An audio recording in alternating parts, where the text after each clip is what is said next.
So the first thing for this mix, and I have a little folder right here that says Duende stems. I have stems from a different DAW. I did this remix in Ableton Live, but that doesn't matter. I could have easily done this entire course in Ableton Live, but I thought it'd be nice to do a Logic course again. Add selected files to tracks. Which ones? Well, I could create new tracks, or I could use existing tracks, but there is only one, so I'll create new tracks. And there we go. Wow, holy rainbow in the sky, Batman. This is wonderful. The way you set up Logic to give all these tracks their own color is in display in the preferences, where you can select either static tracks, that means all tracks will be the same color, or auto progress 24 and 96, which will give you 96 different colors. But I thought 24 is fine. I might even change the colors of some of these because I'm missing a couple shades, but we'll see about that. Let me first group the tracks according to their type. Kick, I'll put that on the top.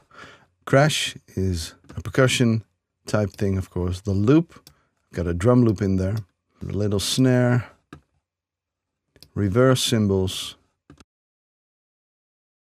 The ride. So those are the beat tracks. And I'm even going to go into the mixer and send these all to their own bus, which appears on the right side of the mixer. And I call this beats. Let me use capitals. There we go. So these are now the beats. The guitars are both together. The bass is on its own, which is fine.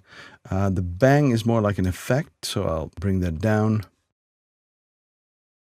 The synth lead and the trumpet. So I got instruments over here.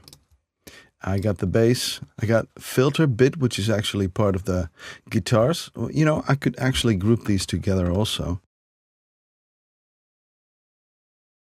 So these are the guitar bits. I'll send these to bus 2. Again, capitals, guitars. There you go. So now that that is done, let's have a look at what is available to put on the master bus.